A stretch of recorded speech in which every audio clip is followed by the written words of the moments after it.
Bienvenue sur Africa 24 pour cette nouvelle édition du Non-Stop Info. Voici les titres de l'actualité. Au Kenya, la fête des héros de l'indépendance a été l'occasion pour le président de la République d'appeler au calme et de rassurer la population quant à la tenue du scrutin présidentiel du 26 octobre 2017. Dans le cadre du processus de dialogue ouvert au Cameroun, le gouvernement a entrepris des consultations avec les populations des zones anglophones situées dans le nord-ouest et le sud-ouest du pays. Et puis au Rwanda, nous irons à la découverte du pianiste Euseb Passis, un artiste qui compose et interprète des œuvres classiques et ambitionne de fonder le premier orchestre classique du pays. À l'occasion de la fête des héros de l'indépendance, le chef de l'État, Uhuru Kenyatta, a rassuré les Kenyans sur la tenue du scrutin présidentiel du 26 octobre 2017. De son côté, l'opposant Raila Odinga a demandé aux militants de l'opposition de ne pas recourir à la violence. Plus d'explications avec Ibrahima Dioumaba. Le Kenya a célébré la journée des héros de l'indépendance dans la division et sur fond de violence post-électorale. Lors de la cérémonie officielle de cette fête tenue à Nairobi, le chef de l'État a invité ses concitoyens au calme et à la sérénité. Uhuru Kenyatta a rassuré l'opinion sur l'organisation du scrutin présidentiel le 26 octobre en toute sécurité. I urge all Kenyans to be guided by the Constitution. J'exhorte tous les Kenyans à se laisser guider par la Constitution et à respecter la primauté du droit. Notre Constitution garantit à tous les Kenyans le droit de manifester pacifiquement. Et mon gouvernement respectera ce droit. Mais permettez-moi d'ajouter que ce droit, en tant qu'État moderne, le Kenya doit être guidé par la primauté du droit.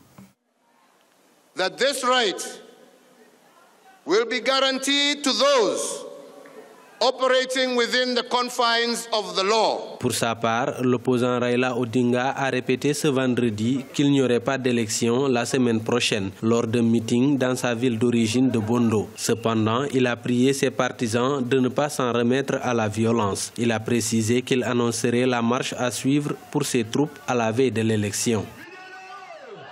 Je veux plaider auprès de vous. Les divergences que nous avons avec M. Kenyatta ne doivent pas devenir personnelles. Ce sont nos divergences. Vous ne devez pas vous attaquer les uns les autres à cause de ça. Le président de l'IEBC, Wafula Chebukati, a émis des doutes sur la capacité de la commission électorale à garantir une élection crédible en raison des interférences politiques dont elle a fait l'objet et du manque d'indépendance de certains de ses membres qui ont fini par démissionner. L'opposition de son côté a prévu de manifester le jour du vote. Au Cameroun, le gouvernement a entrepris des consultations dans le nord-ouest et le sud-ouest dans le cadre d'un processus dit de dialogue avec les populations des zones anglophones du pays. Plusieurs délégués mandatés par les autorités camerounaises sillonnent les villes et les villages du nord-ouest et du sud-ouest à la rencontre des populations afin d'écouter leurs doléances et surtout de partager un message de paix. Reportage de notre correspondant, Chérif Ousmane Dardounka. Les élites du nord-ouest et du sud-ouest sillonnent en ce moment les villes et les villages des régions anglophones du Cameroun. Des consultations qui s'inscrivent dans le cadre d'un processus de dialogue avec les populations en crise sociopolitique. Les responsables des syndicats d'enseignants, des avocats et les opérateurs économiques, tout le monde est consulté. Que ce soit à Moutingene ou encore à Mouyoka, le message a été le même, celui de la paix et du vivre ensemble. Les populations ont émis les doléances. Nous avons transmis à la commission départementale sans changer aucun mot et nous souhaitons que cette commission départementale va aussi transmettre aux commissions régionales qui feront la suite jusqu'à ce que ça arrive aux tables de numéro 1 camerounais qui est le chef de l'État. Même si cette initiative est favorablement accueillie par certains, elle est rejetée par d'autres. La pomme de discorde, les rencontres se font à huis clos et selon le consortium des anglophones, toutes les parties prenantes à la crise n'ont pas été invitées au débat. La qualité et la loyauté des élites sont également mises en cause. Elles sont accusées d'avoir nié la crise dès ses débuts. Moi, je suis d'accord pour le dialogue, mais je suis contre les gens qu'ils ont envoyés. Parce que beaucoup de gens qu'ils ont envoyés, c'est les gens qui ont créé le problème. C'est les gens qui disaient avant qu'il n'y a aucun problème anglophone, les anglophones. C'est les gens qui ont fait le discours xénophobique contre les autres anglophones. Donc, c'est les gens qui, depuis que la crise a commencé, ils ont dit rien par rapport à les gens qui sont morts, par rapport à les gens qui ont arrêtés. On traite on traite tes peuples comme le terroriste et tu dis rien. Pour l'heure, les consultations se poursuivent dans les régions anglophones du Cameroun. Le gouvernement est déterminé à apporter des réponses concrètes aux revendications des populations. Le consortium de la société civile anglophone appelle cependant à un dialogue franc et inclusif pour une sortie définitive de crise. Toujours au Cameroun, dans la ville de Limbe, le tourisme est l'une des principales sources de revenus. La cité balnéaire attire chaque année de nombreux visiteurs, mais les récentes tensions dans la zone anglophone ont conduit à la baisse de la fréquentation. Des explications avec Chérif Ousmane Bardounka. Anciennement appelée Victoria, Limbe est une ville balnéaire du sud-ouest Cameroun fondée en 1858 par le missionnaire anglais Alfred Sacker. Située sur la côte ouest atlantique, elle attire par ses plages de sable noir, son parc zoologique et ses restaurants en bord de mer. Une station balnéaire très prisée qui a cependant connu les effets de manifestations et des mouvements de grève observés depuis une année dans les zones anglophones du Cameroun. Le tourisme dans le FACO, à un temps, nous étions en plein vol. En plein vol. Maintenant, ça a chuté.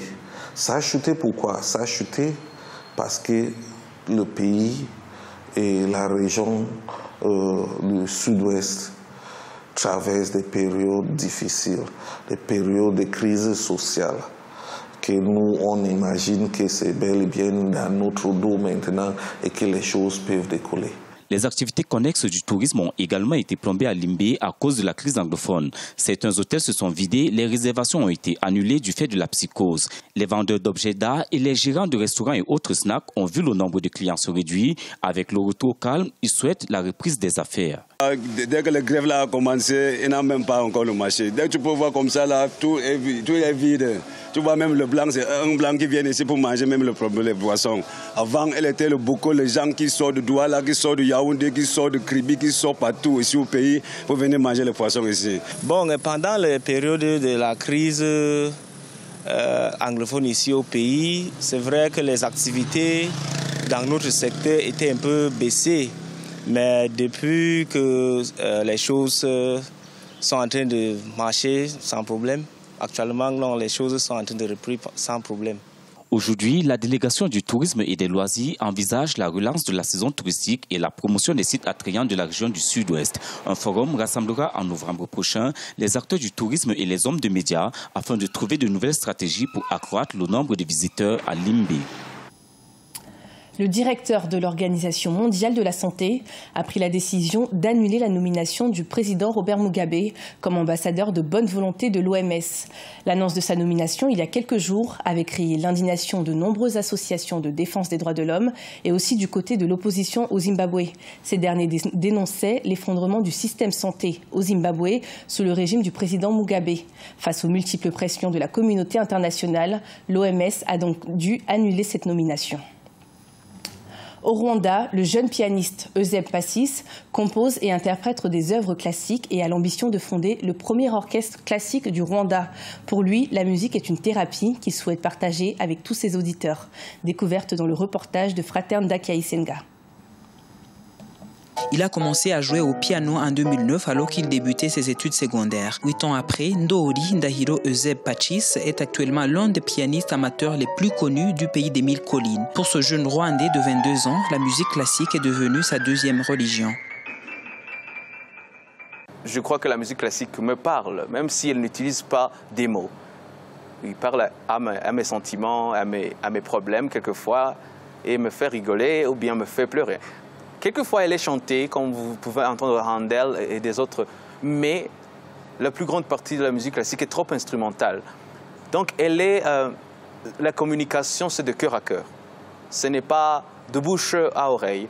Donc, quand je joue passionnément, quand je fais des choses rigolotes, ou bien quand je fais le travail d'acteur ou bien d'interprète, je veux que les oreilles soient précédées par le cœur. Selon le jeune pianiste, même si le classique est un style de musique nouveau pour les Rwandais, ils en ont vraiment besoin. Il se veut messager de l'amour et de l'humour à travers ses compositions et interprétations.